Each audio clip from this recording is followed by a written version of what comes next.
Today, we honor the curious minds that challenge the status quo, break barriers, and explore the unknown to unlock new opportunities. To ignite real change, let's embrace the spark of this moment. Hello, everyone. I am Mitashini. I extend a warm welcome to all our incredible innovators to the elimination rounds of T.U.P Season X.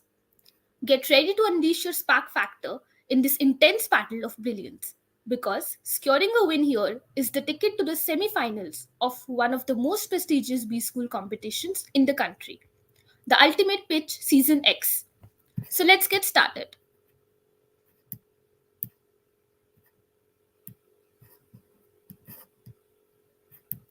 At Reliance, At Reliance, we thrive on fresh ideas and innovation.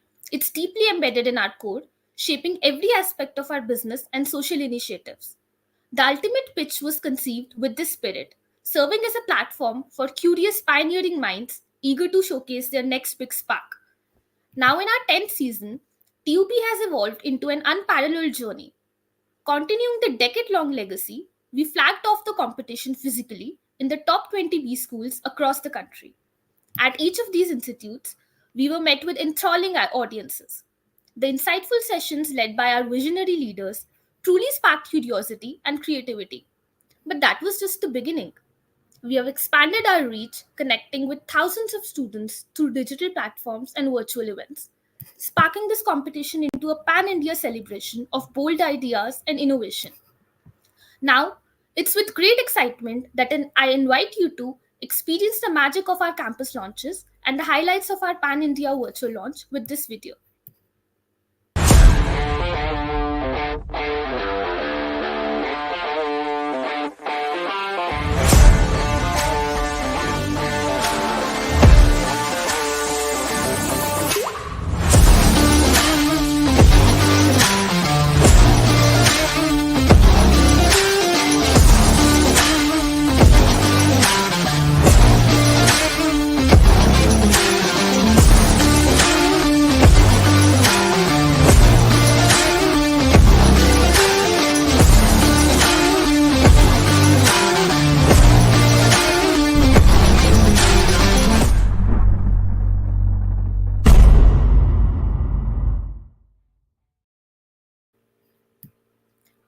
What an incredible response TUP Season X has received this year. With more than over 22,800 registrations, more than 1900 idea submissions, and with 1 crore plus website impressions and 155k plus social media reach, the launch of TUP Season X was a huge success. And now we move on to the elimination rounds. A huge thank you to everyone for making this such a remarkable launch. TUP Season X kicked off with a bang. Innovators from across the country registered to showcase their spark factor and compete for the ultimate glory. Each idea was bold, visionary, and aimed at tackling real world challenges. Our evaluators worked tirelessly to ensure no submission went unnoticed. They carefully selected those that had the X factor and that extra spark over the others. Those exceptional teams with remarkable ideas have qualified for the elimination round of this ultimate competition. A big congratulations to all the team advancing to the elimination rounds of TUP Season X. Kudos to each one of you for bringing your spark factor into the competition.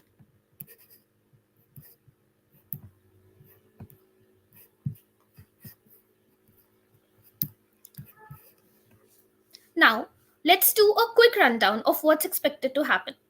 I shall be calling out the team names. We will play their 3-minute video on screen, and then the teams will get 3 minutes to pitch their ideas to the jury.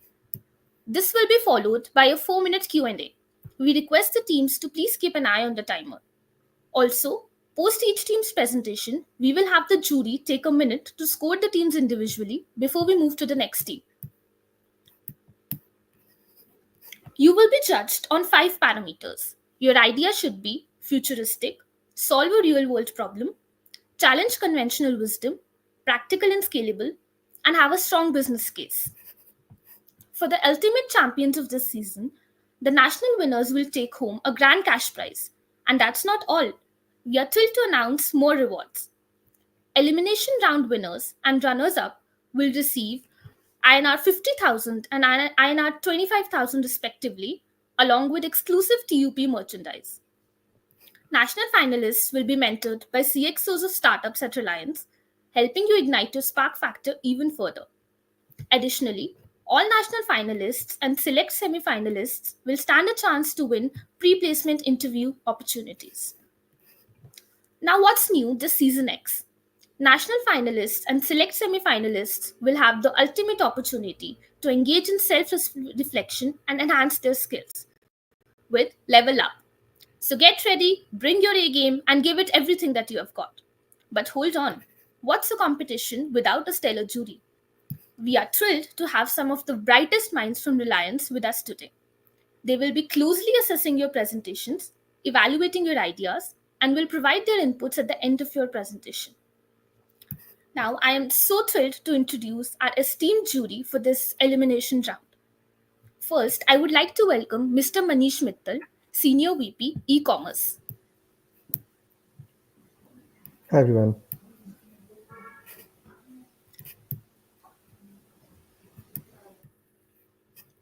Next, I would like to welcome Mr. Yatin Acharya, Senior VP Geofiber and Airfiber. He's responsible for products and devices. Hey guys, Welcome, sirs. And with that, let's get started. I would like now to call upon our very first team. We have Team Holy Trinity from Indian Institute of Ford, IIFT, New Delhi.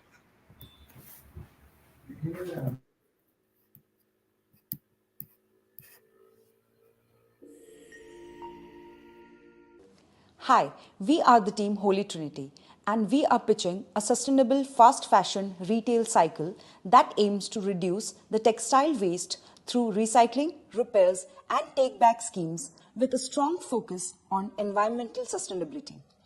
Fast fashion, driven by quick trends, creates excessive clothing consumption. On average, people discard around 37 kgs of clothing each year, and 92 million tons of textile waste is generated globally, much of which ends up in landfills or are incinerated, contributing nearly 10% of global carbon emissions, more than the aviation and the maritime shipping industries combined. Our mission is to address this issue by using 100% recycled materials and renewable energy, along with two retail models, direct purchase model and a return-based subscription model. In direct purchase model, customers buy recycled apparel and trade old clothes for reward points which can be redeemed at the stores. Our return-based subscription model, customers return their old clothes for newer pieces at specific intervals, reducing the consumption by 30 to 50%. For instance, if a customer buys t-shirt for 1000 rupees every quarter, they spend 4000 rupees per year.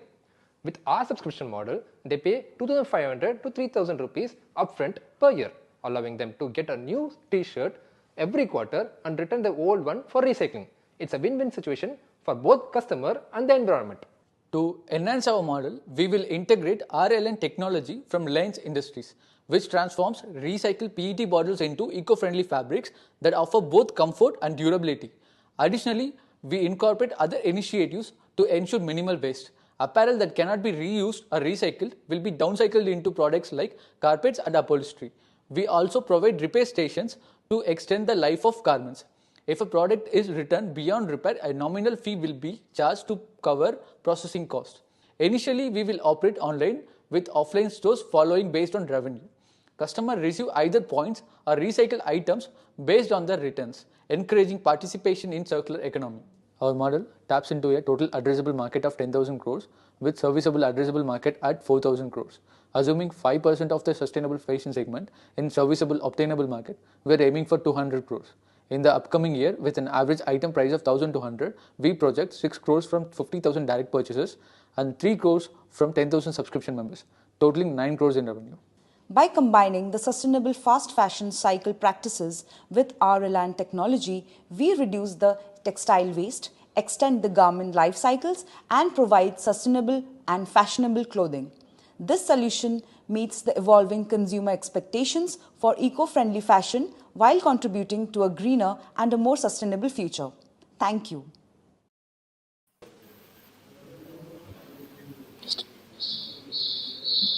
Good afternoon.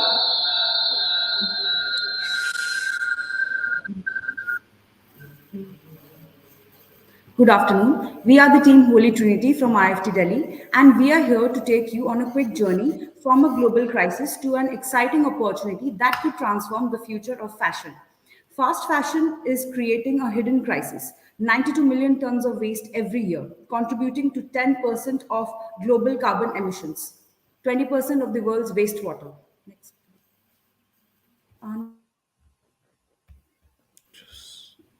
Why do we keep buying? It's all about instant gratification, that thrill of a new purchase. But soon after, guilt kicks in and the cycle repeats. This isn't sustainable for us or the planet. But the world is shifting towards circular fashion, focused on reuse, recycling, and reducing waste. With the circular fashion market projected to hit $500 billion by 2030, Reliance is leading with R-Land technology. The RO-Land transforms plastic waste into premium fabrics, reducing water and energy use, and designs for durability. Plus, the cyclo technology, these fabrics actually biodegrade naturally, leaving no trace behind. This is more than just fashion, it's a revolution. And that's how we build a future we can wear with pride. Imagine a world where fashion doesn't just look good, it does good. That's the future we're building with our dual retail model. The first retail model is direct purchase model. Customers buy premium apparel made from 100% recycled materials by our Elan technology. But there's more. Customer can trade in old clothes for points redeemable on future purchases, so they can save while reducing waste. The second purchase model is subscription model. For those who love to stay on trend, we offer a subscription. Pay an upfront fee, get new clothes regularly, and return old ones for recycling. This model reduces consumption by 30 to 50%, build brands loyalty, and ensure zero waste. If clothes can't be reused, we downcycle them into carpets and upholstery, and repair services help extend garment life cycle. Nothing is wasted over here. With RE technology fabrics, green gold used for making durable apparels cuts production waste and closing the loop on fast fashion fabric. Our implementation strategy has three phases. First is launching online operations. In the second year, we have a pilot physical stores in metro cities. In the third year, we can expand it to 10 plus stores in key retail buds and leverage Reliance's retail network for seamless scaling. So our business model demonstrates steady growth and profitability over the next 5 years. Starting with 50,000 units sold in year one at a selling price of rupees 1,200 and 10,000 subscription generating 2,500 annually each, we anticipate total sales to begin at 85 million in year one. Refurbishment costs will steadily decrease from 60% to below 55% of the revenue, while EBITDA margins will improve from 20% in the year one to 25.8% by year five. This model supports increasing profitability with net profit margins rising from 10.5% to 15%, making our business both sustainable and scalable. Thank you.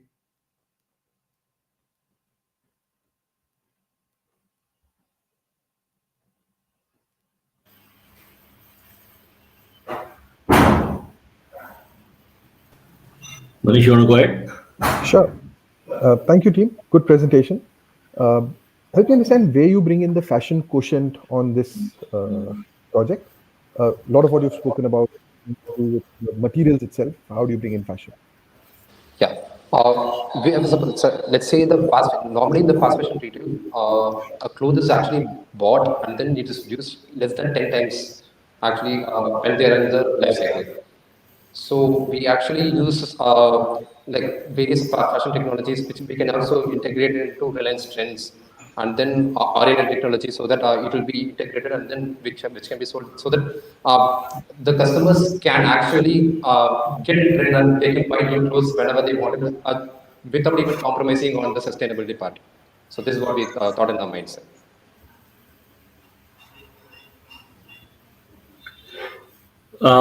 Who's your target customer base? Have you thought through, because it's a very good, I've not seen something similar before, but I don't work in this domain.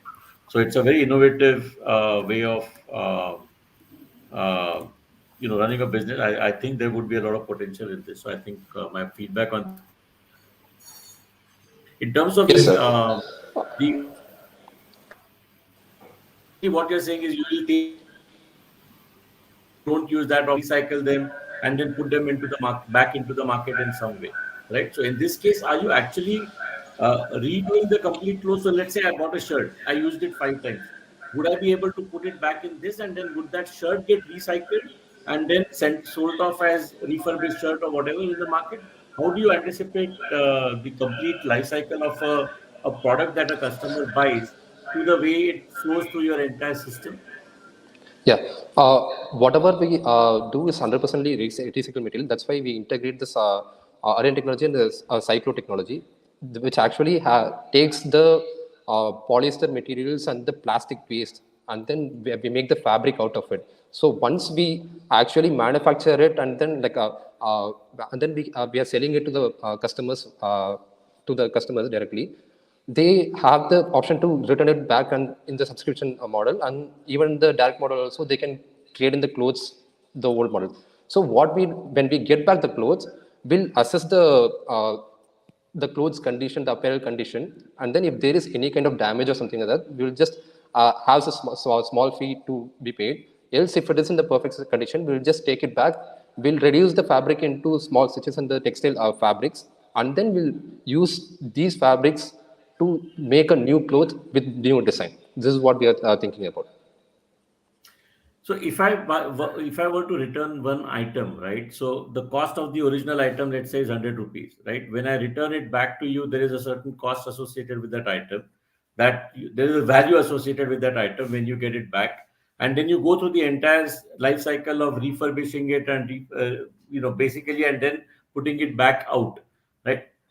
Do you have a calculation somewhere which actually walks through the value of the cloth that or the material that you get back to the value of the material that goes out? Have you thought that through? I saw somewhere you had written refurbishment cost 60% off. So do you have a breakdown? Have you thought of what that breakdown would be? Yeah, we actually thought the whole business model is based on the refurbishment market only. So the whole manufacturing cost is actually based on the refurbished market. And Correct. then what we do is, like, let's say a t-shirt is being sold for 1,000 rupees, like 1,200 if we took it for per se.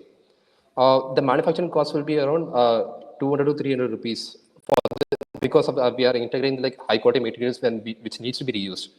So 300 rupees will be the manufacturing cost of the actual fabric itself, and then the logistic cost and the forward and reverse logistic cost, and these will be having around 300 extra, 300 rupees extra. So will be around let's say 600 rupees per se. So we are having an overhead of around 600 rupees extra just for the manufacturing cost of this whole process to be happening. So that's why we pitch it in the premium segment, so that we'll be also breaking even at the same point with the profits. See, with the premium segment, do you expect people to really pay for? I mean, I don't know what the mind. This requires a mindset change, right? If I am Yeah, in the market to buy premium products, am I in the market to buy refurbished premium products? I don't know. I mean, have you done some market surveys or some yeah. analysis which tell you that this product will be actually bought by someone? Yeah, normally when this we had a online survey and which actually showed like 95% of the customers who actually try to buy the uh, clothes, if they have an option to buy a recycled or a eco-friendly clothing material, they will obviously choose eco-friendly material over the other market options which is over there. And then in terms of Gen Z, they're actually 60% of them actually prefer more sustainable or eco-friendly clothing materials than the conventional clothing materials. This is what we thought. That's why we are trying to push in. Okay, Sorry, it's have an you considered a interesting idea. licensing? Go ahead. Sorry. Have you Yeah. considered a licensing model instead of a direct-to-consumer model? Uh, we haven't thought about it from this point of view, licensing point of view, but we were thinking of like integrating within the Reliance technology itself, because Reliance has a very big supply chain and distribution network, which if you are doing it in a licensing model, it might be having like different types or like a different type of issues in the logistic programs. So we thought like it will be very easy from the point of Reliance. That's why we are trying to pitch in from this point of view. But we didn't think of it from the licensing point of view. Got it. Thank you. Okay. I think we're also at the end of time. Yatin, any question? I think we're out of time, right? So, Thank you so much. Thank you so much. all right, thank you. I think it's a pretty innovative concept. So I think you should pursue Thank it you. further if you ask me. So, Sure. Yeah. Thank you so much. Thank you so much. Thank you, team. Thanks. yeah, Thank you so much, sir. thank you. Thank you, Team Holy Trinity. That was truly an incredibly insightful presentation and a fantastic approach to tackling the problem. Moving on, we are now ready for our next team. I would like to call upon Team Power Rangers from NMIMS Mumbai. Hi, we are Team Power Rangers, and this is a submission for this year's Reliance T.U.P. Term insurance is one of the most important financial products, but currently, India's protection gap is the highest in Asia, which is 83%. Our goal is to make term insurance popular among customers and distributors, and we believe with the right information product, this is achievable. These are our user personas of our target consumers, missing middle in an urban setting and rural setting, and the gig workers. We have tried understanding the pain points of each of these segments to come up with a product that satisfies all their needs. Our big idea to disrupt the insurance industry is T.U.P, Total Insurance Coverage Assurance. It is a 1-year renewable 3-in-1 bundle product where we want to bundle term, critical, and accidental insurance. Our USP is the industry first flexible coverage, which is, for example, a coverage of 5 lakhs. That coverage can be used across the 3 products, which is term, critical, and accidental. We believe positioning T.U.P as an insurance starter kit is where the opportunity lies. We want to leverage the sachetization nature and it being a comprehensive product to differentiate ourselves. We want to start the premiums at rupees 10 per day and a daily coverage of up to 5 lakhs. We want to make it a data pack like annual renew for people. Also, as you see, T.U.P can also become a launching pad for existing insurance products. Talking about why any company should enter now, IRDAI is driving innovation through user file and regulatory sandbox, pushing for comprehensive short-term products like the PMJJBY to boost insurance penetration, especially for the underserved 2 to 5 lakh per annum earners and gig workers. Now, these workers, due to their high risk and temporary roles, need flexible and dynamic coverage. Now, T.U.P addresses this gap with a 1-year highly flexible insurance solution, aligning with IRDAI's push of sachetization, a UPI moment for insurance. Talking about the customer journey, T.U.P offers flexible coverage across term, critical illness, and accident insurance. For example, Raju buys a 5 lakh policy, claims 2 lakh after an accident, and later uses 2 lakh for critical illness, leaving 1 lakh for his nominee if he passes away. In terms of a starter kit, after experiencing T.U.P, customers may opt for a long-term higher coverage plan. Now coming to total addressable market estimation, through secondary research and our assumption, we have estimated the sum for the year 2025, which is 17 lakhs in rural area, 25 lakhs in urban area, and 10 lakh gig workers. Now coming to financial projections, as per our assumptions and calculations, we have estimated that T.U.P can produce around 2,000 crore of profit in the next 5 years. Coming to the next part, through our primary research with 126 respondents, we found out that the majority of the people in rural areas were unaware of the benefits of the insurance product.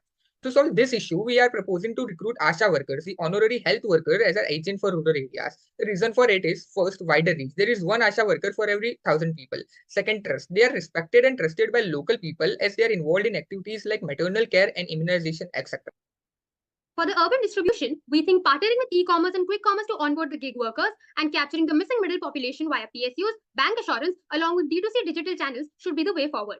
Coming to the appendix, here are some pictures which were taken as part of primary research where we talked to various ASHA workers and gig workers. We believe we are headed in the right direction and we hope to see you in the next round. Thank you.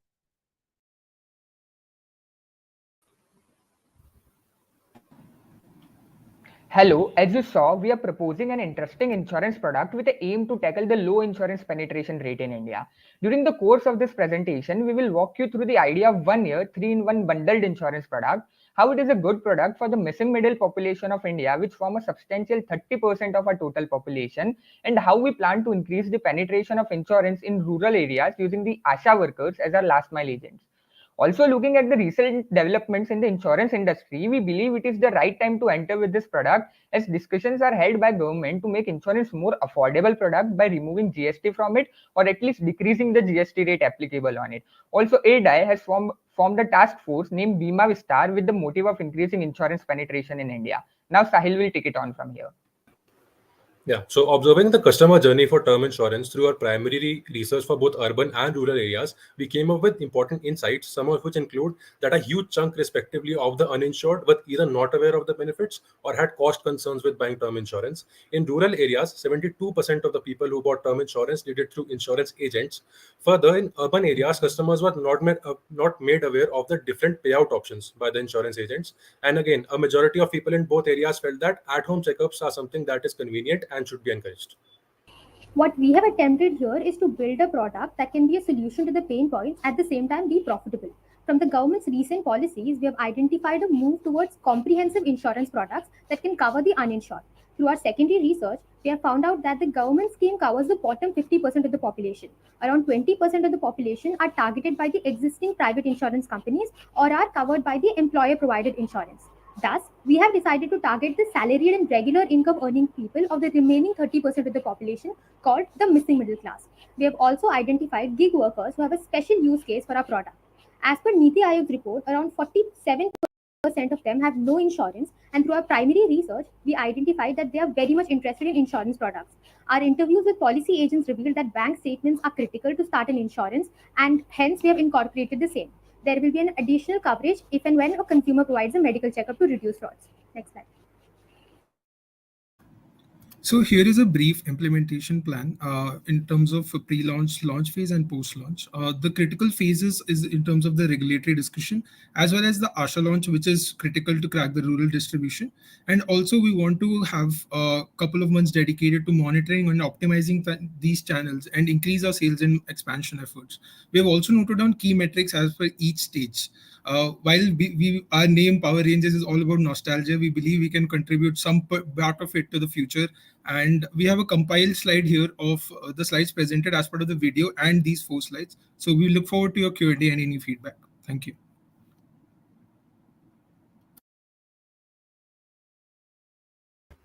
Interesting. To start with, the whole Asha worker program that you spoke about, how do you overcome the regulatory hurdle of needing some kind of a license to be able to sell insurance in the first place? Yes, sir. Yes, sir. Nikhil. Yes, sir. These are the honorary workers. They are not in contract with the governments. When we connected with the ASHA workers, they show tremendous interest in if they get an opportunity to be a part of this program, because they currently they make a paltry sum of 4,000 a month, and they are looking for alternatives income sources. Currently, they work as a gig workers too. Like if there is a program in nearby household, they will work there and all. So they have shown tremendous income there. We have conducted primary research. Yes, and in terms of the exam that is required, we have mentioned it here, the IC38 exam. We plan to provide a certain training resource and workshops. Since it's a close-knit community usually and they are gathered in a specific places, it'll be easier to communicate that. And also they are very digitally literate since they use these programs to gather data. And so we plan to use that as a workshop area to develop such training materials and convey that, make it available in local languages and make sure that they are regulated in terms of passing the exam. And then only they will become certain agents. And just to emphasize on how well connected they are, recently I'm from Rajasthan. Recently there was a program launched by the government of Rajasthan known as Bhamasha card. If you Bhamasha card, so these were so they Asha workers were the one who went home to home and collected the data, what is your income and how many people are there in the family and all. So they also we can also use them to run background check whether the person have any medical emergency or not, past medical record or not, so they can be used in that way also. Have you looked at any metrics around how much the cost of underwriting for these segments, particularly the rural segments, would be versus what it is in the urban segments? Yes, sir. We have taken the claim rate, the coverage payout that will be there. So there is a scheme by government known as Pradhan Mantri Jeevan Jyoti Bima Yojana. It was launched in 2016, and so we have taken the average claim rate of this 8 years and have as our claim rate. It is a quite aggressive number because it includes the COVID claims too, and which were around 30 to 40% more than what used to be there in normal rate. So we have covered that angle too, the underwriting risk, the coverage payout. Thank you, Yatin. So you are combining multiple insurance types into like a combined one. That's what TICA stands for, right? I mean, you're combining like three, four types of insurance. Yes, sir. How many of this target customer base actually has taken some component of this insurance already or is covered? Because government does a lot of insurance schemes also for this population. How much of that overlaps with what you're combining into TICA? So the one important aspect to highlight here is the bottom 50% is covered by government, which we are not targeting. That's not the segment that we are targeting. And the top 20% is usually what people are. So we are targeting the middle. And in terms of the overlap that you're talking about, even in urban customers, there is only like 27% penetration of term insurance. Same goes for rural. So we are not looking at a major chunk, which is the overlap necessarily. We believe there No, is no, a proposition in I terms of understand. See, Mike, the question stems from the fact that, see, you talked about ASHA workers using them as the last mile delivery Yes. agents and so on. Excellent idea, right? I mean, I hats off to you guys to actually think of that. But in terms of ASHA workers' reach, right, my estimation would be that they would cover the bottom 50% of the market, who they are going to be very close to. Are ASHA workers really close to the middle class, or they are they are more close to the lower middle class, right? So that's one question. I don't know the answer. I'm asking you for guidance on this. Like, which segment of the market do they go into, and is there a huge overlap already with the ASHA market segment with what the government already covers as a part of its own insurance scheme? That's really Uh, where my concern about using yes. ASHA workers is. Yes, sir. So to answer that, yes, the government has a scheme known as I talked about, Pradhan Mantri Jeevan Jyoti Bima Yojana, but it is Correct. only it provides only the insurance cover. Here what we are targeting is insurance plus health plus accidental coverage. So we can provide three insurance Okay. bundled in only one product. So this is how we differentiate from it.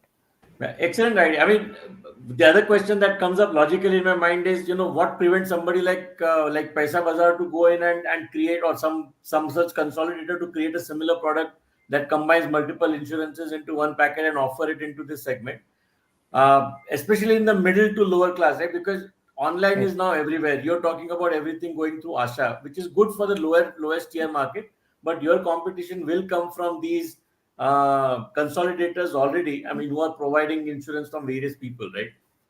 So Yes, sir. absolutely, we absolutely agree that there will be competition in terms of, but we believe the market is big enough for us.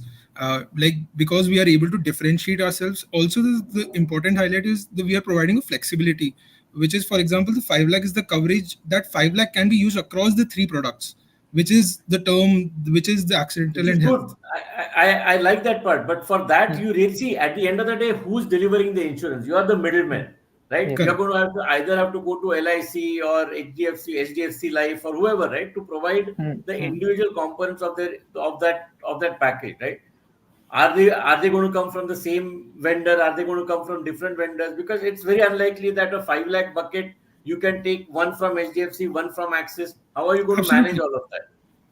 Or all of it could Yes. come from HDFC Life. And then in that case, HDFC will say, I already have a package like this that I can offer. What is your value add? That is what they will question you on. So we believe we can act as, like, because that is a segment that they're not targeting right now, right? We That is the proposition that we are trying to bring in here, that we are able to get them clients, or we can partner up with a certain, say, for example, Bajaj or a Geo. Right now there are talks of a Geo alliance, talks as well. So we believe that is where we can contribute bringing new clients or a new segment there. Okay. And also, when we research with like ICICI Bank, the agent said that the first thing they look for before onboarding a customer is if he have a income of 5 lakh or more. So we are here targeting 2 lakh 50,000, basically below 5 lakhs. So Okay. they are not targeting that segment. So we can provide this segment Yeah, to but them. there's also you have to worry about, I don't know, in your financials if you have counted things like insurance loss risk, some people not paying for Yes, premiums, yes. for Uh, example, people having fake claims. So all those aspects will add to your expense. I mean, to your that all that risk. Yes, sir. We have. I think we covered it when we used the claim rate of Pradhan Mantri Jeevan Jyoti Bima Yojana, because if a person takes insurance from Pradhan Mantri Jeevan Jyoti Bima Yojana scheme, they don't need any medical insurance or medical record or something before taking the insurance. So I think we have covered that risk factor there. But yeah, we cannot mitigate entire risk. But I think we have taken steps and inculcated in our financial model. And So also just we're one Also, more planning, point. sir, yeah, and also we're planning to incorporate machine learning and technology to sort of mitigate the risk. Yeah, yeah. You can. Yeah. also That's a in terms completely of the different. current, You've not covered that in your presentation anywhere. Good thought, but that will need a lot more detail to be discussed. Yes, sir, absolutely. Just one thing, even the ASHA workers, since they know about that community, especially, that also acts as a check to a large extent. So I agree. I that's a, mean, see, using ASHA workers, I thought, I mean, out of everything that you presented out here, your channel to market sounded very different and innovative to me. The fact that somebody working in studying in B school could actually think of this was innovative in my mind in your presentation. So good, keep pursuing it. thank you, sir. thank you, sir. Thank you, sir. Thank you. All the best. Thank you. Now, that was an innovative idea and a very impressive presentation. Thank you, Team Power Rangers. Now, let's allow our jury a minute to complete scoring the teams. While they make their assessments, let us have some fun.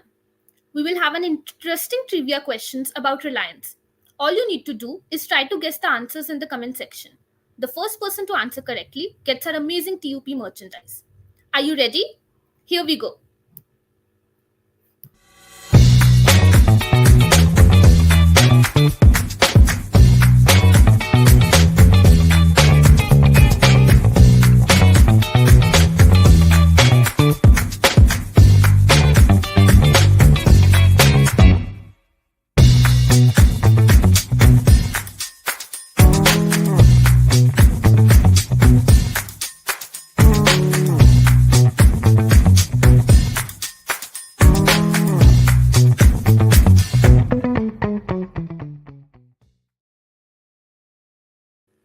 Shreya Dang, you have guessed it right.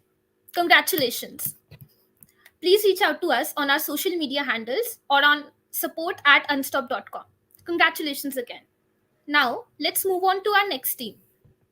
I would like to welcome Team Radiant from Indian Institute of Management, Raipur. Imagine an India where farmers have the tools and insight to maximum their yield, minimize losses, and make informed decisions, all through the power of a connected network. Reliance Smart Agro Network is a revolutionary digital platform designed to empower farmers by combining Internet of Things technology, data analytics, and direct market linkage. This platform aims to transform traditional farming into a smart, sustainable, and highly efficient agricultural ecosystem. So there's 3 simple steps to it. Smart farming design devices, first one. So distribute IoT based sensors to farmers that monitor soil moisture, weather conditions, crop health, and pest activity in real time. These devices provide farmers with real time information about their fields, helping them optimize irrigation, use fertilizers precisely, and reduce waste. Second, digital agricultural advisory platform. Farmers will be connected to an intuitive app that provides actionable insights based on the data collected by the IoT sensors. Using AI, the app will deliver customized advice on the best time to plant, irrigate, harvest crops, and which will help them increase their yield and quality. It also features a chatbot to provide 24/7 assistance in local languages, giving farmers access to critical knowledge tailored to their specific needs.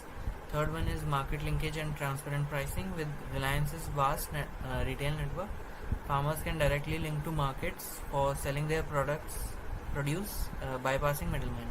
So that app will also feature an integrated marketplace where farmers can view their real-time pricing information and get fair value for their crops, which will promote transparency and enable them to get better profits. So the conclusion and impact for it would be that Reliance Smart Agro Network will bring India's rural population into digital economy, improving productivity and profitability for farmers. By leveraging Reliance's existing telecom and retail infrastructure, this initiative can help millions of farmers across the country. This initiative doesn't just empower farmers, it transforms the agricultural value chain, ensuring food and security and creating an ecosystem where everyone from the farmer to the consumer benefits. Reliance Industries, with its commitment to innovation and connectivity, has the power to lead this transformation and uplift millions of Indian farmers into a new era of prosperity. Let's make smart farming a reality for India.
Now, I would like to welcome our next team, Team Clutch Cords from NMIMS Mumbai. Elections in India are a monumental undertaking where the 2024 Lok Sabha elections costed an impressive 1.25 rupees trillion. However, this massive investment faces significant challenges, particularly around EVMs. Concerns include preset machines, lack of VVPAT counting, unauthorized access, and discrepancies in vote counts, all contributing to voter distrust. Research reveals that low income individuals often resist digital voting due to limited tech knowledge, but many are open to government led educational initiatives.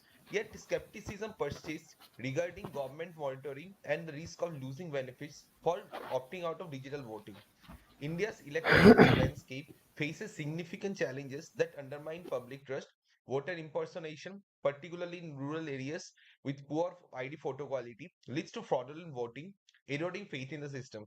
Concerns about vote accuracy persist, with many citizens unsure if their votes are counted correctly and if political parties can verify results post election. Many individuals miss voting due to living outside their constituency, feeling their vote doesn't matter, or facing work and time constraints. Introducing Democratic, a revolutionary blockchain based e voting system designed for governmental bodies that urgently seek modern voting solution to rebuild public trust and boost electoral participation, enabling secure and convenient voting from anywhere. For election bodies, this offers a cost effective, transparent, and compliant solution that significantly enhances the electoral process. The user journey is simple, from registering with voter ID in the app to verifying details and biometrics, selecting election type, and casting vote for the chosen candidate, all while receiving a secure password protected ballot receipt that reinforces trust in the electoral process. Financially, for Lok Sabha elections, this could yield over rupees 31 crores in benefits for the government, showcasing not only the value of modernizing the voting process but also substantial economic advantages it brings. Our phased rollout of the system starts with the pilot in select cities like Kochi, Panaji, Margao, Dibrugarh, and Silchar over the 3 years, focusing on reducing fraud by 75%, enhancing accessibility, and cutting costs by up to 30%.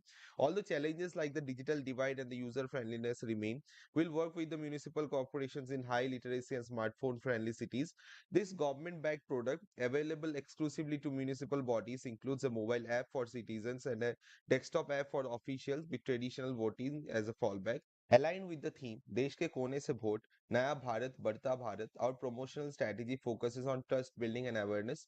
Through government announcement, community outreach, and pilot mock elections, will highlight the system's benefits. Educational campaigns on YouTube, Facebook, and WhatsApp, along with the kiosk in public spaces, will demonstrate the system's usability. So good afternoon. We are Team Clutch Gods from NMIMS Mumbai, and we will be presenting our idea on blockchain-based voting application. Let's look at how the system actually works. The system is built on a permission blockchain meaning only authorized participants can interact with it. Firstly, the voter enters his or her credentials. These are then authenticated and verified by a database containing voters' information. Once verified, an election ballot is deployed in the form of smart contract. The voter then chooses a candidate to vote and the smart contract gets executed. On a successful execution, the voter receives a transaction ID to verify the vote. Finally, the proof of authority consistency is chosen as it gives an edge over other algorithms. Since we are the tech enabler of the project, we'll handle the blockchain and the cybersecurity aspects while collaborating with Amazon Web Services for cloud storage. Given its reputation for hosting highly sensitive data, we'll also partner with UIDAI for Aadhaar authentication and voter verification. On the government side, we are working with key stakeholders such as Election Commission of India, Ministry of Electronics and IT for compliance, NIC for infrastructure development, and Niti Aayog for policy guidance. State governments will be crucial partners in a phased rollout. For feasibility analysis, we use the RCCTO scoring method. The relative advantage score is 0.9, as this system reduces frauds and cuts election costs. However, compatibility is a challenge, as the smartphone penetration in India is still at 54%, with rural areas lagging in internet access. The complexity score reflects multi-layered security processes that might be overwhelming for the voters. That said, the pilot project like Watts in West Virginia in 2018 and Utah County in 2020 have been successful, giving us a high trialability score of 0.9. With enhanced security and convenience, the observability score is strong, making this platform a tool for transparent elections and representing the actual voice of demographics in a democracy. Now, coming on to the marketing plan, the primary goal is to ensure permanence, transitioning from traditional system to mobile-based voting platform. This will be done gradually, gaining acceptance over time. Initially, we take an aggressive approach, investing heavily in citizen awareness and education, and as adoption grows, our marketing costs will reduce, driven by word-of-mouth promotion. In terms of competitive advantage as well, our system makes voting far more convenient, allowing citizens to vote from any location securely and without any tampering risk. We will initially extend the product alongside existing EVMs with a long-term plan for full replacement. And the aim of the technology is to position it as a key tool for digital governance, emphasizing accessibility and user convenience. Finally, for our market entry, we use beachhead strategy, focusing on cities with higher literacy and internet penetration, where adoption is likely to be faster, building trust in the system. Next up, we have our references. Thank you so much.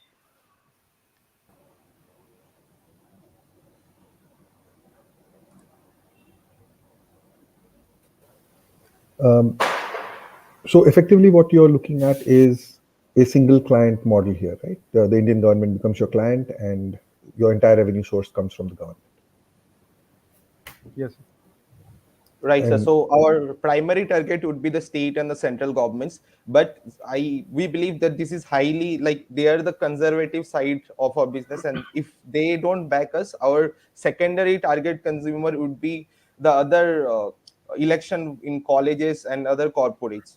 So that's a backup for us.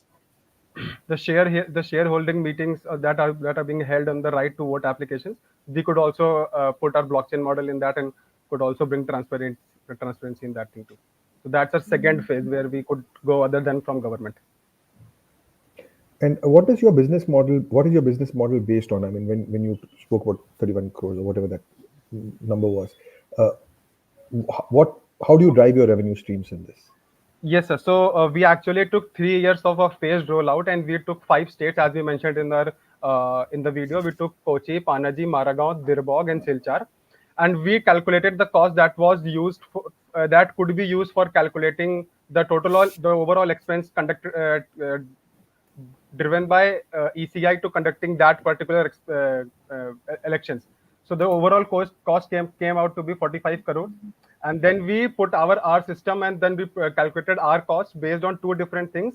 The first thing is the people who are taking their votes from home only. So that is one aspect, and the other aspect is the people who are coming to the booth, and they are polling their vote there on the booth. The reason for that, because the smartphone and the internet penetration is less in India, in particularly rural areas. So hence we divided the population in these two aspects, and then we calculated our cost the cost that we would be bearing in these 3 years and 5 elections. So the cost came out to be 13 crores.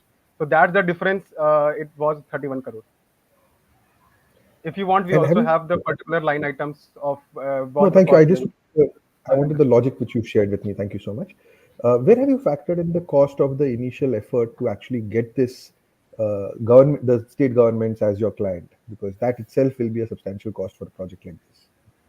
Yes, sir. We have put in an app development cost, and in that cost, we have considered the cost of acquisition of the governments, because we understand that the state governments would be reluctant at first, and we would have to pitch into some small locations and get that particular cost. We have considered that particular cost of acquisition in an app development cost in itself. So we have done that in the year zero part of the thing. We have calculated year zero, year one, year two, and year three. So in year zero, we have calculated that particular cost. So in the year zero itself, we have like developed the infrastructure that is scalable up to supporting 5 lakh of the voters.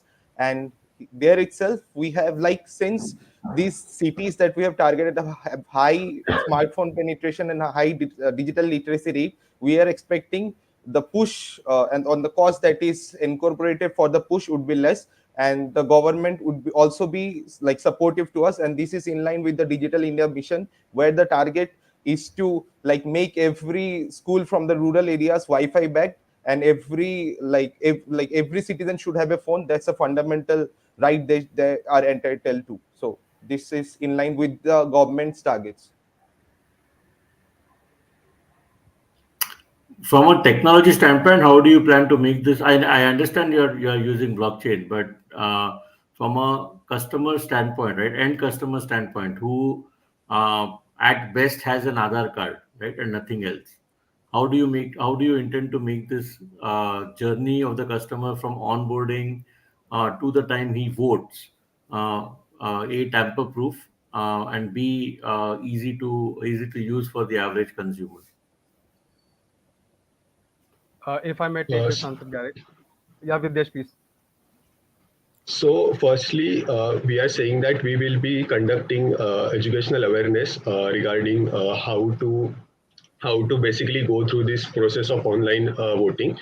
And also we have kept the mobile application easy to use, keeping in mind that the less technology hours less technology people, they will also use our application. So we have kept that application easy to use, and the all verification processes are which will be easy to use for the end consumers. And And from a how do you ensure technology the actual sanctity and security of voting? So from a technology standpoint, sir, we are really similar to how DigiYatra started. So DigiYatra was also hosted on AWS using Amazon Cognito and Amazon Simple Notification Services, and AWS Lambda for the identity security and for the data protection. So it was also started by DigiYatra Foundation and Data Evolve, which was a startup, like evolving startup, and that's where we pitch in, and that's how we need Reliance help to leverage the high, like one of the largest blockchain infrastructure that they have come up with. And also they have also come up with the geo brains. Then we need the AI capabilities for our facial recognition system while the voter goes onto the vote. You can't rely on somebody outside to provide such key components of your tech. If you're coming up with this is entirely a tech-based solution that you're talking about. You can't refer to somebody like Reliance. I mean, yeah, okay, you can massage my ego, pardon the language, but that's not what I expect from a tech startup, right? I would expect you to come up with something that is far superior to what I'm developing. Right, sir, we are clear with the blueprint. We have like the roadmap how we will implement, just to help with the scalability and the funding. That's how Reliance comes in. Not like they won't back the roadmap, not how we do it, but just the infrastructure that we need help with. But Okay. apart from that, from the blueprint perspective, we are all clear with it. Yeah, I would like to understand more details. I don't think we have time to go into the details right now, but yeah, interesting Sure. concept. I Thank you, agree. sir. And Thank you so much, sir. shareholder meetings and other aspects, which I thought was pretty out of the box Correct. thinking. Thank you so much, sir. Thank you. One question though: have you factored in anywhere the environmental impact of blockchain as a technology?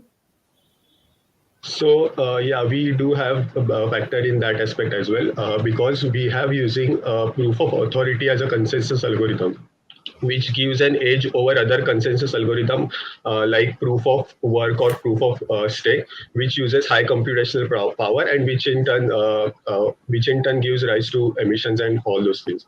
So we are using proof of authority. It helps us in reducing the emissions, and it also gives us the security aspect of it. So yeah. Get it. Thank you. Thank you so much, Thank sir. you, guys. Thank Thank you. you. Thank you, sir. Thank you, team. That was a fantastically well put together presentation. Now, without further ado, let's move on to our next team. I would like to welcome Team SGK from IMT Ghaziabad.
Good afternoon, everyone.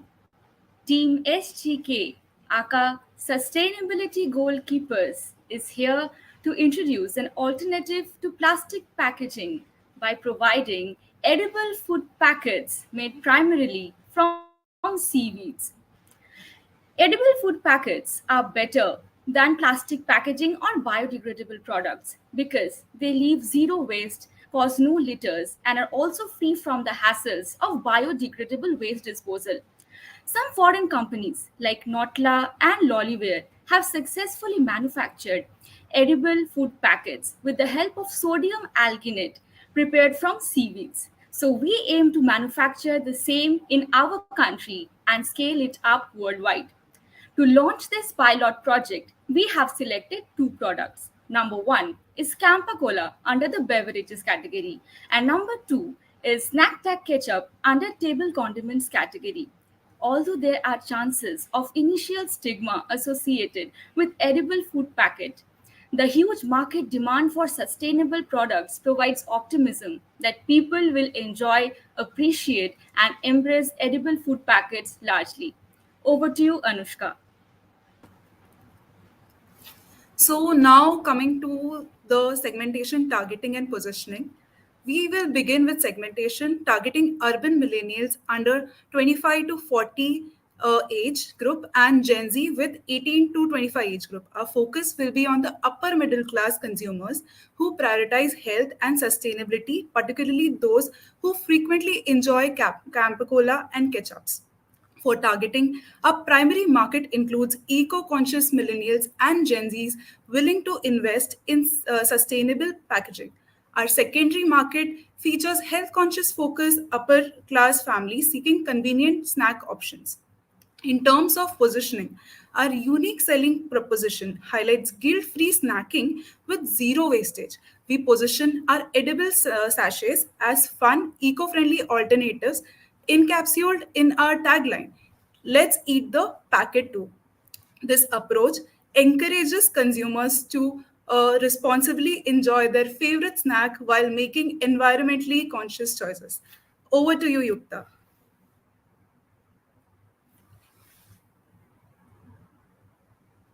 All right, I'll walk you through the financials of our edible sachet project. So we are estimating an initial setup cost between 7 lakhs to 25 lakhs, which covers everything from machinery to R&D and branding.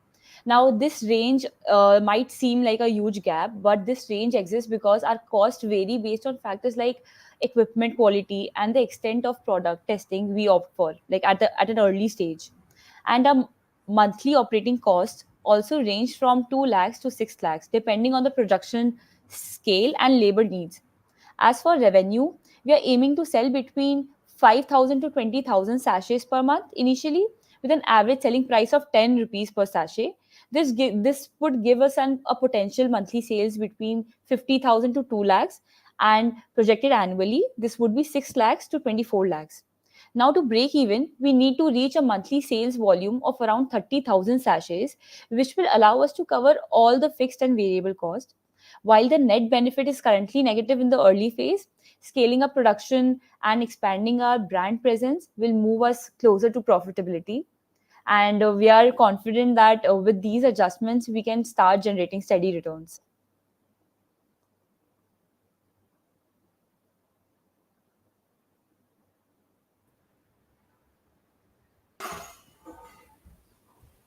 Thank you for that very interesting concept. Uh, First question first in my mind. Let's say packaged Campa Cola. Uh, how am I picking it up? Where am I picking it up off the shelf?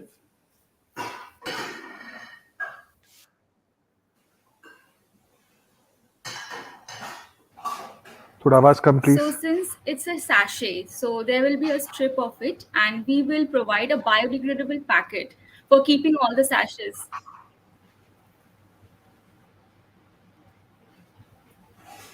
So, we will primarily pick it up from that biodegradable packet, and the sachets made of edible food packet will be inside that biodegradable container.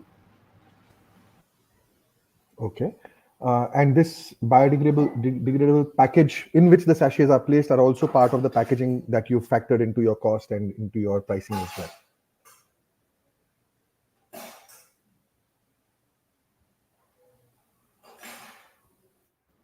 So the cost is only for the sachets, like the sachet, and not the products that we would put inside it. And initially we are going for like B2B. Initially we are going to target restaurants and food chains, and later on, if it is a successful project, we might get into a B2C functionality of it.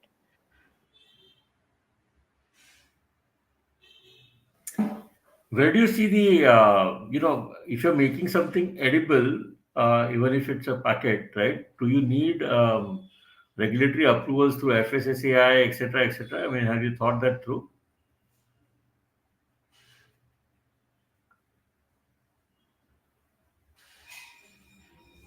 Am I audible? Yes, you are, Yathar. So could you Sir, just since repeat it your has been question? tried, yes, sir. So since it has been tried, so we have seen that some companies like Notla and Lolliware has tried and tested.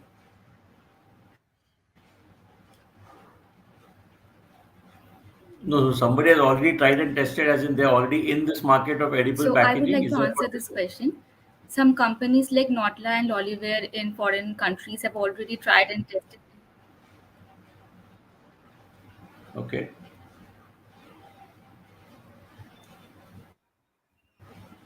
There seems to we be are some facing major some lag in technical the issues audio. for I which mean, we are not getting after, the Yeah. audio yeah, on time. So the sub the So there is a lag. primary yeah, there's a lag. So the Yes. primary risk involves the market adoption and or like operational cost. And so this edible packaging is very new to India. So we would need the consumers to make them aware about it. Although we'll face some operational challenges, like you said, like would it be like from a retail shop or would it be from like from off the shelters, of the counters. So that's why we are focusing on B2B as of now. We are mainly targeting food chains and restaurants for now. food chain. So basically, if I order something from Swiggy or Zomato, I can get my food delivered in an edible package. So I eat the food as well as the packet.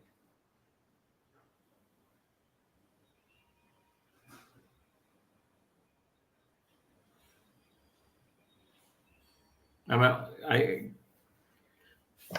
Manish, can you hear me? I don't know whether So my since audio it's a is. Yeah, sachet, There like a is a ketchup problem with the coming in a audio small sachet, reaching so the. already the food will be having a packet and it will be just a complete.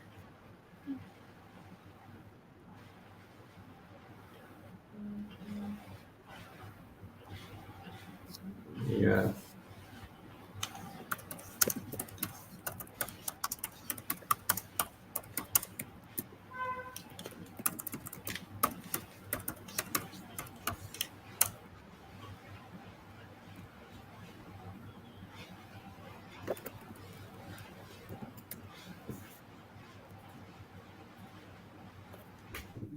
Are all of you having this audio lag? I mean, I'm trying to, unfortunately, I cannot really understand what you're saying. I ask a question and then Manish and I are on the same uh, lag, or we are getting each other's video and audio at the same time, but we are not able to hear anything that you guys are saying.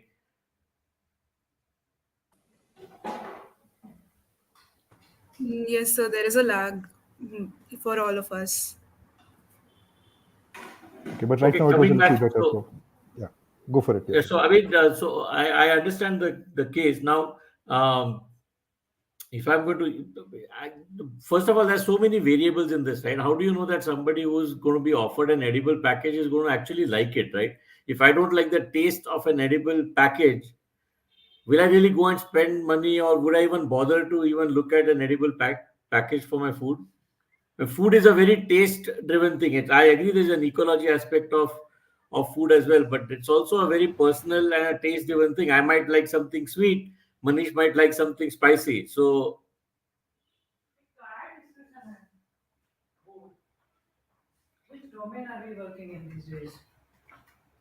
So, sir, we will make the taste of the packet complementary to the food product. For example, if it's a ketchup, then the taste of the packet will be according to it, so that the consumers who would like to buy a ketchup would also like to try the packet also, considering its nice taste. For Campa Cola also, it will have the same taste. So in this way, we will target the consumers accordingly.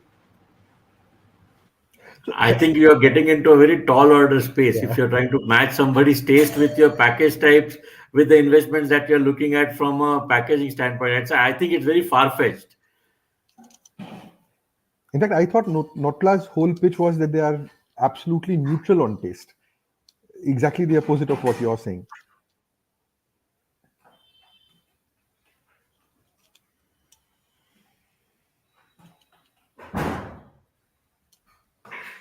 Again, I think we lost them, Manish. Yeah.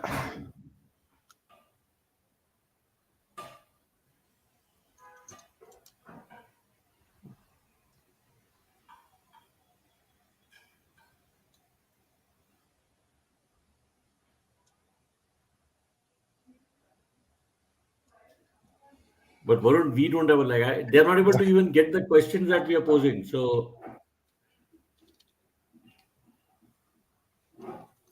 Oh boy.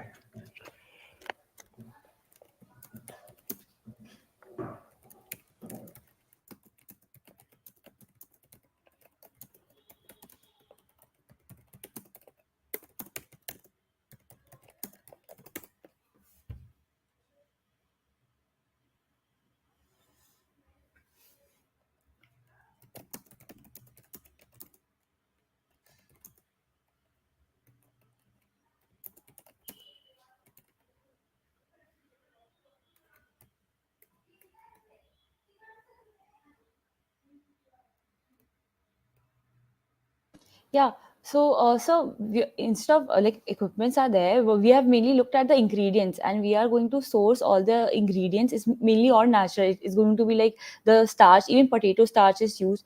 And in the financials also, if you notice, I've mentioned the like the ingredients that is going to be used. That is like sodium alginate, and there are other, and it's like all natural ingredients, and also it will help us to cater to the markets for people who are health conscious as well. So that way we are trying to figure out this entire pitch.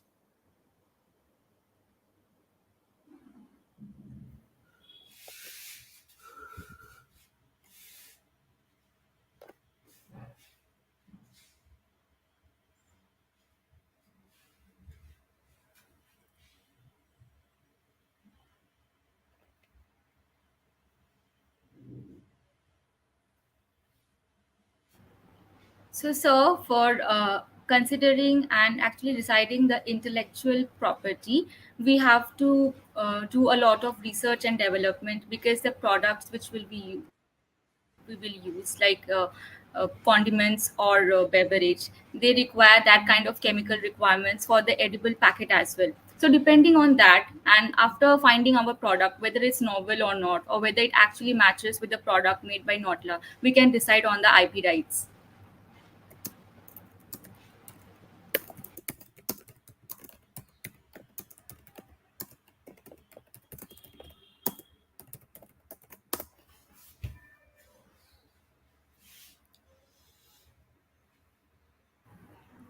Yes, sir.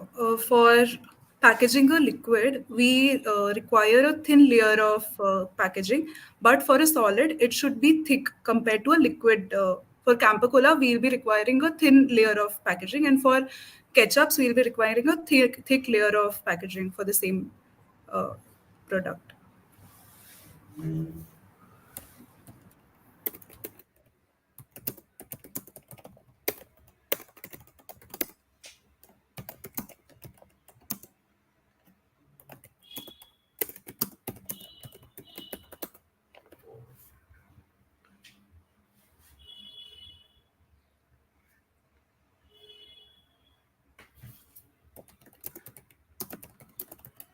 So the packaging would be completely airtight. I believe the fizz won't like go away, even if you see like it is already sold in plastic bottles, and this is similar to like it is going to give an impact of a plastic itself, and it will be completely airtight, and the fizz won't go away by just packaging it in these sachets.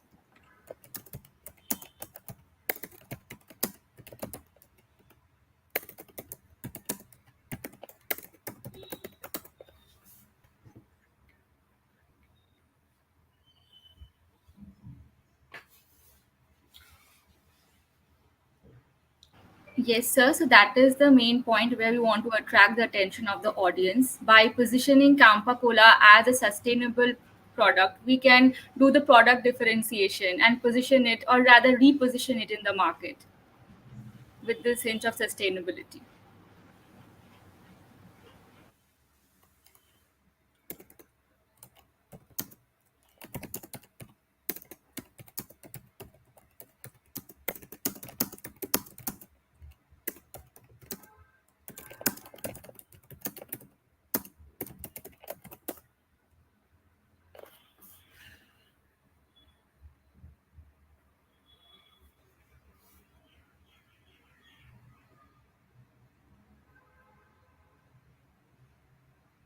So, when it comes to keeping the products airtight, seaweeds are quite equivalent to plastics. So, I don't think there will be a problem regarding air packaging and keeping it airtight. But definitely, we need to do the testing real time and see actually whether the product is airtight or not.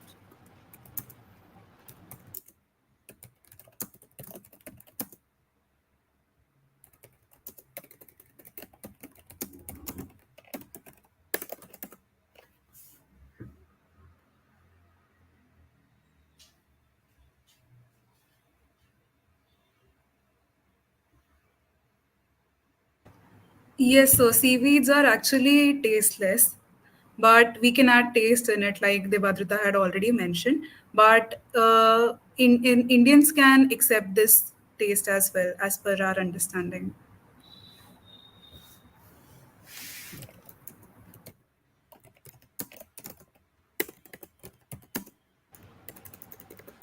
Thank you so much, sir. So thanks and all the best. Thank you, sir. Thanks a lot, sir.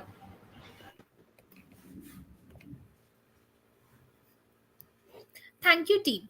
That was an interesting idea and a very interesting presentation. Now, as the jury deliberates, here is another fun trivia question about Reliance to keep you engaged. Please share your answers in the comments.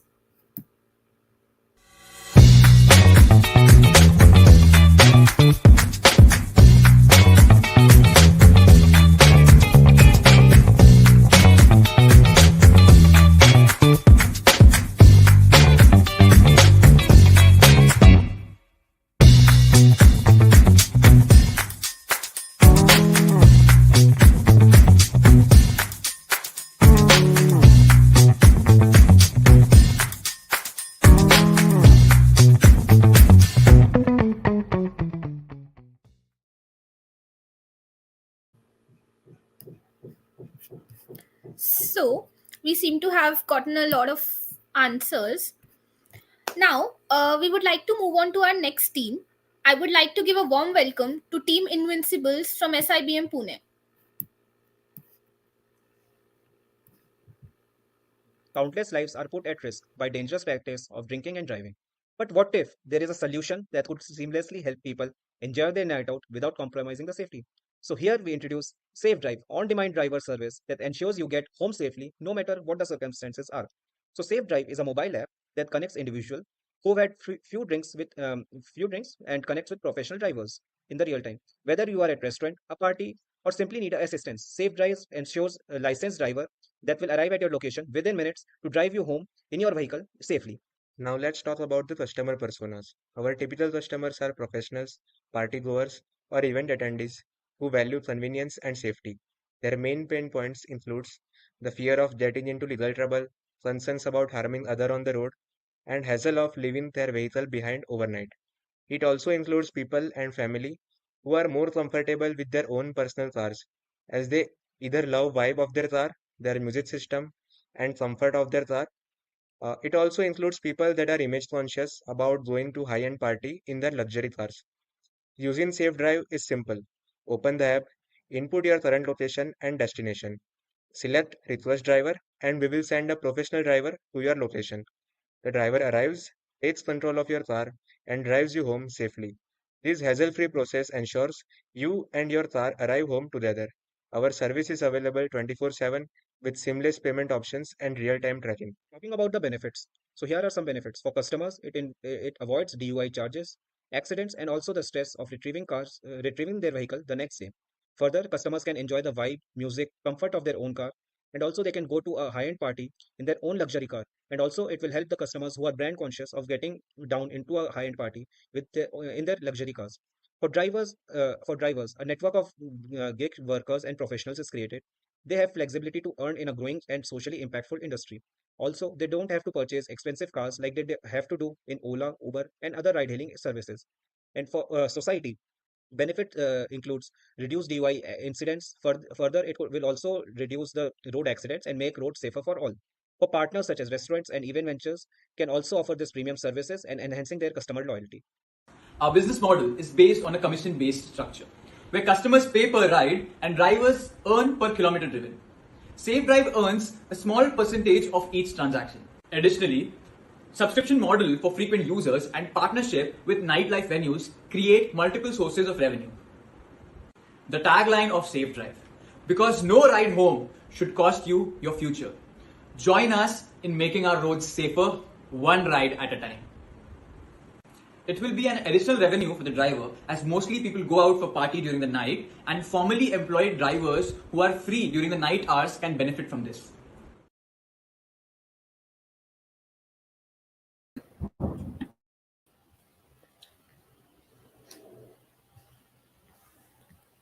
Hello. SafeDrive is a mobile app that aims to connect individuals and provide them with real-time drivers. It can be for hourly basis, as well as it can be for day service as well, who are planning to go out on a trip for a day. Our target personas will are party-going youths, professionals preparing for last-minute urgent tasks for client meetings during the commute, luxury car owners who prefer comfort and safety of their own car, and also want to are brand conscious and want to get down into the important family functions in their own luxury car. We also cater to drivers who are seeking secondary source of income. We'll also provide valet services for important functions like company events and family functions. Seeing at the secondary data, we see that the considerable number of road accidents have been taken place while driving under the influence of alcohol, and we aim to reduce the number of road accidents. Now let's talk about the key activities to deliver the best customer experience. We'll start with the supply side. We'll do lead generation and partner onboarding. So basically, we'll do background verification and police verification of our drivers, and we'll provide them the training required. After that, on the demand side, we'll do marketing and customer acquisition. We need two apps, one for partner, one for customer, and then we need a operational dashboard. We also need algorithm to do automated matchmaking. We need feedback from customers and partners. After that, we'll use analytics and do continuous improvement. Now, what are the benefits to our customers? First is convenient booking through mobile app. Second is verified professional for excellent service quality, a wide range of services, transparent pricing with no surprises. Then there is bundled services like car wash, car repair, and maintenance. Now talking about the benefits for the partners, right? So consistent earnings with regular payouts, access to large customer base, training and skill development that will provide flexible working hours, then insurance and loan facilities. So for ease of use, we'll be having two different applications, one for the driver and one for the customer. As we can see, the journey of both the customer and the driver are here on the PPT. Now coming to the revenue streams. So our majority of the revenue will be coming from the commissions that the driver will be earning. And apart from that, we'll be having extra services that will be offered like car wash, etc. And we'll be offering a joining kit for each driver and a yearly training fees as well. Now coming to the impact that we'll be creating. For the customers, they'll obviously avoiding the DUI charges. They can uh, travel in their own luxury car. Drivers can build a network and a community of gig workers of their own. And coming to the societal impact, we will be creating a lot of jobs. Now coming to the cost structure. So all of this summarized, we are expecting to have an expenditure of about 1.25 CR in our first year, and we are expecting to make a revenue of 1.44 CR in our first operating year. Further, coming to the timeline, so we have identified that in first 6 months, we'll be in the development phase and testing phase of our apps, and we'll reach out to some of the sample size and seek their feedback. Within 12 months, we'll be launching into the top four metro cities and see how our startup is performing and measure certain KPIs. After further like in 12 plus months, we'll seek to increase expand into other cities. Also, we'll be partnering with other maintenance car services showrooms, and we'll also increase the awareness about the safety of road driving. Thank you.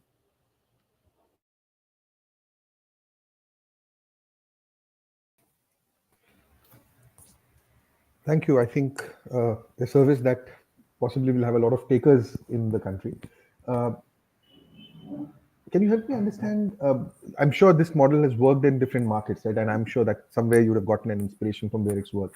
Uh, what kind of customers in those markets have taken this up, and what's your learning from there that you intend to bring into India? Sir, like customers will basically be, suppose we are a group of people, friends traveling. So we also want to drive our car and enjoy the ride. But we have gone to the party and we are having alcohol. So we might not drive back home because we are already drunk. So one will be that person. Second will be that, as we told that, suppose I want to prepare for an urgent client meeting. So like I can work at the same time and driver could uh, commute me to a different place. So these are the two main things that we are catering to. Further, there are situations where we don't have a driver, but we plan to travel out station and the terrain is hilly. So we can hire a driver for a day, daily basis. So in on the drink and drive cases, right? So we are as as long as our information is currently there is no startup that is only focusing on this initiative, right? So we don't have competitors in exactly this space, at least no, not that we are aware of. See, people might not be in this space, but I mean, if you see today, this sector is very unorganized, right? I mean, a lot of people do get. I mean, I've heard of a similar service that some friend of mine uses in Mumbai when he goes out on a Friday night or whatever, right? So this service exists today, just that it's in unorganized form. People do have drivers that they know numbers of, and they get services. There are people who even in fact offer this as service as well. I mean, for this outstation stuff, I have myself used somebody in Pune who offers himself or his drivers as a mechanism to take me somewhere in my car. And instead of having to rent a car, I have the comfort of using my own car for going somewhere. So the services exist in the market, just that they're very unorganized. So yeah, okay, you've identified a need.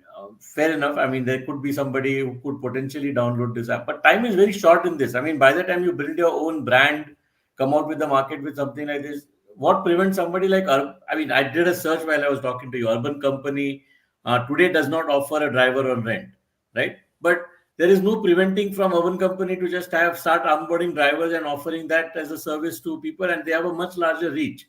So it becomes so, although there is a need in the market today, because there might not be a startup available in this space or working in this space right now, how do you intend to run this as a long-term sustainable business? 6 months from now, if your service becomes important or in popular, urban company has to launch this, and you're done. I mean, there's so many of these guys who offer microservices or similar services. Like you could have Zomato, Blinkit, anybody on the face of this planet offer a similar service and say the driver on hire, right?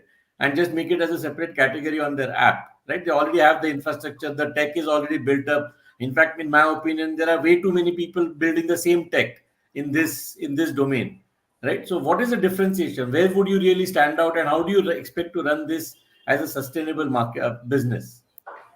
So, in the long run, when we have a certain scale, what we are planning to do is we will try to partner with the automobile manufacturers like Toyota or Maruti, who offer the on-road assistance, right? So we will try to include the roadside assistance and the other services that we can bundle with driving as well.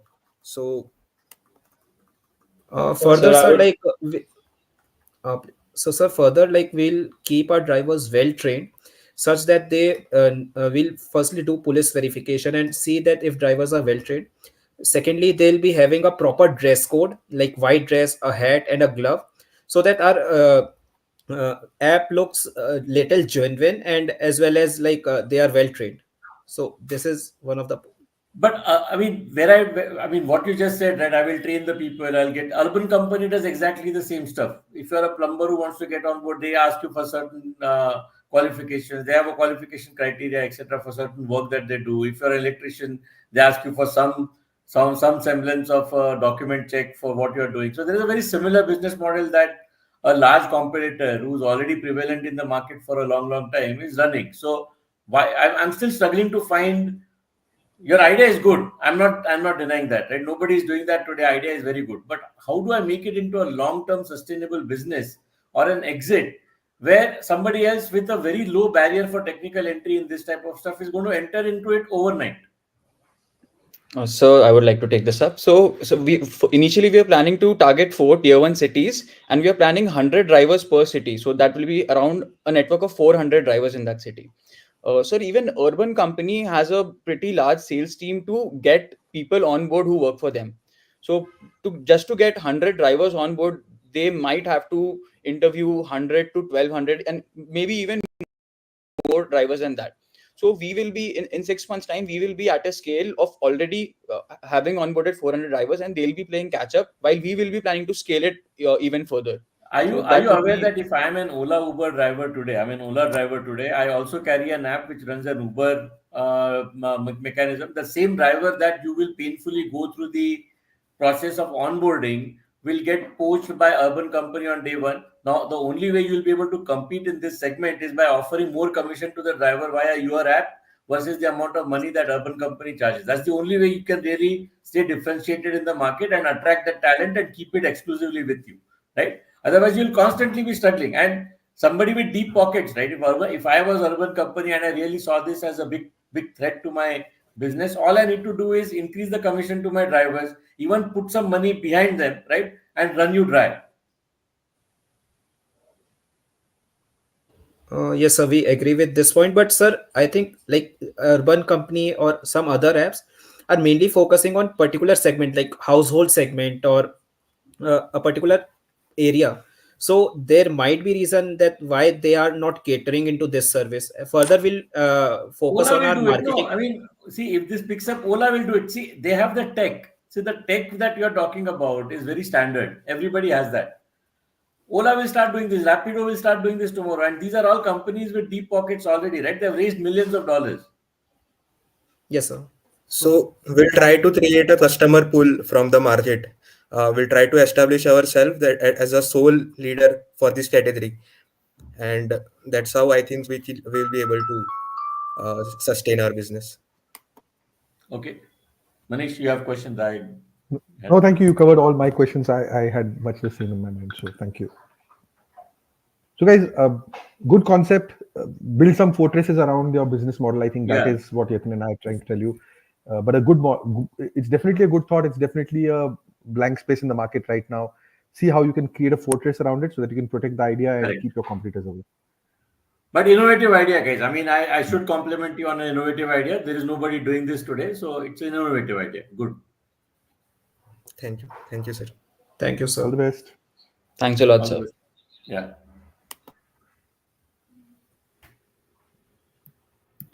Thank you, Team Invincibles, for bringing forth this innovative idea and addressing the gap in the market. Before moving on, I would like to congratulate Mr. Akash Hora. You guessed the answer of the quiz right. Please reach out to us on our social media handles or support@unstop.com. Congratulations again. Now, I would like to request a huge round of applause for all the participating teams.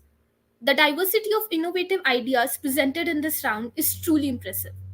Today's contest has raised the stakes, promising an even more thrilling journey ahead. As you know, the winners of today's elimination round will be stepping into the semi-finals of T.U.P Season X, where you will be battling against winners of the other elimination rounds. Now, as we build the suspense around today's winners and runners-up, you will have to hold onto your excitement just a little bit longer. Rest assured, the results will be announced on our social media handles shortly. So keep these notifications turned on. As we wrap up this elimination round, we want to extend our heartfelt gratitude to the jury for their insightful questions on all the ideas presented today. Thank you, sirs. A big thank you also to the audience and the participating teams for creating such an interactive and exciting event with your visionary ideas. You all were fantastic. With that, this is me, Mitashini, signing off for today. Keep following us on our social media handles and stay tuned for further updates. We will see you soon at the T.U.P Season X semifinals. Until then, take care and have a great day. Thank you.